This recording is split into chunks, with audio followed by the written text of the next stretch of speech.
So we have today with us Pawan Chandana, CEO of Skyroot Aerospace, whose Vikram-S today launched from Sriharikota successfully. So Pawan, how was the launch? Like, if you could tell me about it, did it deliver all the payloads as it was supposed to? Yeah. Yeah, so it's a wonderful launch today, and all the objectives required for this launch are met. We are still reviewing the data, and looks like it's a perfect launch. And in fact, we wanted to achieve something as high as 80 kilometers. We have achieved 89.5 kilometers. So it's a good performance, for the vehicle which we have achieved. And first time achieving this success is phenomenal. Right. Yeah. So in terms of the customer payloads, are you getting any feedback from there? Like, what are the customer payloads? If you could talk about that. Yeah, so there are 3 customer payloads. I won't be able to talk much, but in fact, whatever their objectives they're all. It looks like they're met. Yeah. Right. So what's next for Skyroot Aerospace? So next would be an orbital vehicle next year, Vikram-1, which we'll target within a year from now. So as you were saying that 70 to 80% of the test has been already been validated through this, right? Yeah. So would it advance your plans for Vikram-1? No, yeah, absolutely. In fact, it will make it much better because a good number of systems are tested in this, right, and a lot of technologies have been proven in this. So that gives a lot of confidence that we can make Vikram-1 faster.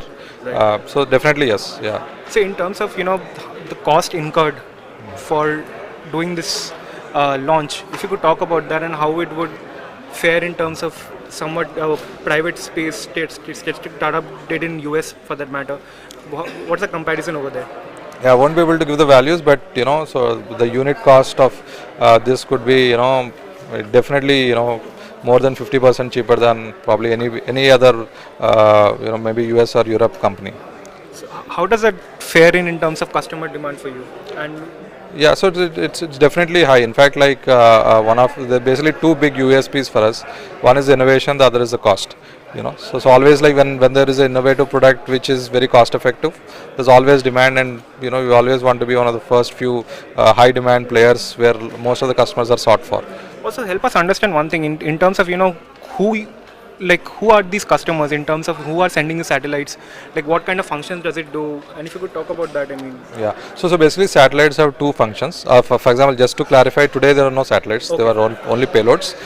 So payloads are they go to a certain altitude, fall, make some measurements, etc., etc. So next year Vikram-1 will launch satellites to orbit basically, so the applications of these satellites typically are mainly 2. One is communication and the other is Earth observation. Communication is like connecting everybody, like internet from space or IoT from space, or satellite communication where there is no mobile networks. So communication is one bigger advantage, which happens to, and even television.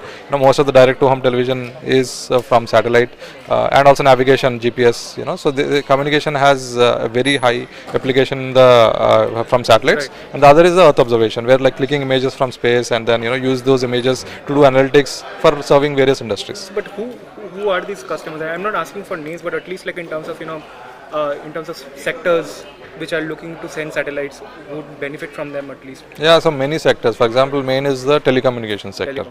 Probably that has one of the largest chunk of satellites. Thousands and thousands of satellites are planned in the next 5 years only to get internet from space. Do you have them lined up for Vikram-1? Yeah, so in fact we have great customer interest. So in fact we want to get to launch quickly, reach orbit sustainably. That will be the biggest mission for us right now. And then once that is done, I think the lined up customers will turn into real revenue generating orders. Last question, Pawan. You recently secured $50 to $51 million, right, from GIC. When do you expect your startup to be profitable in the future? Yeah, so basically it will take few launches to get profitable. Yeah. So probably within once we do the first launch within a year or 2, we expect to do enough launches to become sustainable and profitable. Do you have a launch frequency in mind in terms of attaining that sustainability for the future? Maybe probably more than once a month would be a good sustainable number.